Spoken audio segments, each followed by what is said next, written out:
Assalamualaikum warahmatullahi wabarakatuh. Saya Citra Dovina, apoteker Rumah Sakit Kanker Darmais dari bagian farmasi.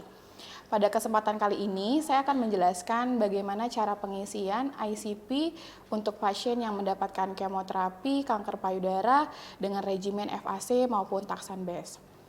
Rumah Sakit Kanker Darmais memiliki beberapa ICP yang akan diimplementasikan di kemudian hari. ICP itu diisi oleh berbagai PPA, salah satunya adalah apoteker. Di sini saya akan menjelaskan ICP untuk pasien kanker payudara yang mendapatkan kemoterapi FAC maupun Taxan-Base yang mendapatkan kemoterapi baik di rawat inap maupun di rawat jalan atau one day care. Ya, bisa dilihat di sini. Di ICP untuk ini saya pada prinsipnya pasien yang mendapatkan kemoterapi regimen FAC maupun Taxan-Base akan mendapatkan asuhan kefarmasian yang dilakukan oleh apoteker. Di sini saya akan memberikan contoh salah satu ICP pasien yang menerima regimen FAC. Pada bagian farmasi bisa kita lihat ini untuk bagian audisi atau one day care. Ya, di sini ICP ini akan diisi oleh apoteker yang bertugas di ruangan rawat inap maupun one day care. Rawat singkat. Tindakan yang akan dilakukan oleh farmasi yang pertama adalah handling sitotoksik. Nah, nanti apoteker ruangan one day care ataupun anyelir akan memberi tanda plus di sini jika handling sitotoksik sudah dilakukan. Kemudian tindakan yang dilakukan lainnya adalah di sini adalah pelaporan efek samping obat. Apoteker ruangan maupun audisi akan melihat apakah terjadi efek samping pada pasien saat mendapat kemoterapi. Adanya efek samping ini bisa dilihat dari CPPT maupun dari keluhan pasien saat kita memberikan edukasi kepada pasien. Jika ada efek samping yang terjadi pada pasien, apoteker wajib melaporkan efek samping dan menuliskannya di formulir monitoring efek samping obat. Nah, jika terjadi pelaporan efek samping obat, maka kita akan menandai lingkaran di tanda plus. Jika tidak ada efek samping dan kita tidak melakukan pelaporan efek samping obat, kita bisa menandai minus. Jika terjadi efek samping, kita juga harus menuliskan pada bagian varian di bawah ini sehingga DPJP juga tahu bahwa terjadi efek samping kepada pasien. Selain itu, yang terakhir, pada saat pasien sudah selesai diberikan kemoterapi, apoteker maupun bagian farmasi juga harus melihat outcome yang bisa dilihat dari tepatnya dosis kemoterapi yang diberikan oleh dokter.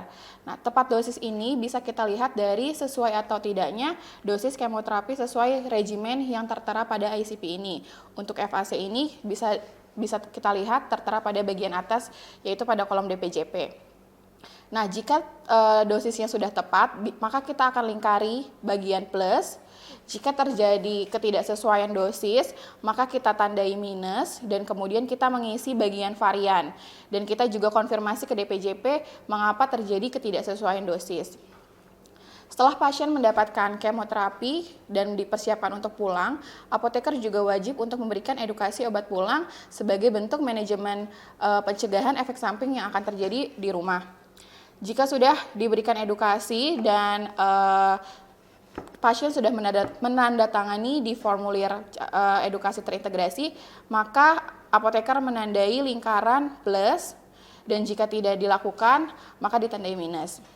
Berikut yang saya jelaskan untuk yang bagian audisi ataupun rawat singkat.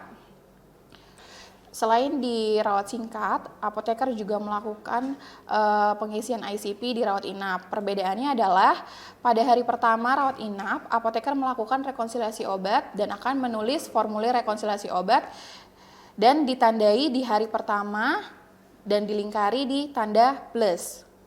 Nah, kemudian pada hari kedua dan ketiga, apoteker melakukan pemantauan terapi obat. Apakah dosis dan protokol sudah sesuai dengan ICP kemoterapi FAC maupun Taxan? Jika sudah sesuai dan jika sudah dilakukan pemantauan terapi obat, kita bisa melingkari di bagian plus di hari kedua maupun hari ketiga. Jika selama pemantauan terapi obat terjadi efek samping obat, apoteker wajib melakukan pelaporan efek samping obat.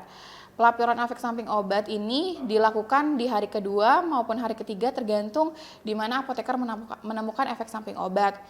Jika efek samping obat ada dan dilaporkan, maka bisa diisi di sini dilingkari bagian hari kedua dan ketiga dan juga diisi di varian efek samping apa yang terjadi. Namun jika tidak ada efek samping yang terjadi, kita bisa melingkari minus di hari kedua maupun hari ketiga. Kemudian untuk tindakannya pada hari kedua, apoteker melingkari bagian handling sitotoksik. Nah, kemudian untuk hasil atau outcome yang bisa dinilai oleh apoteker maupun farmasi adalah apakah pasien mendapat dosis kemoterapi sesuai dengan ICP. Nah, jika sesuai, maka kita akan melingkari di bagian hari pertama, kedua, atau ketiga tergantung hari keberapa pasien mendapatkan kemoterapi. Jika dosis tidak sesuai, maka kita akan melingkari minus dan juga ditulis di bagian varian kenapa terjadi ketidaksesuaian dosis setelah konfirmasi dengan DPJP.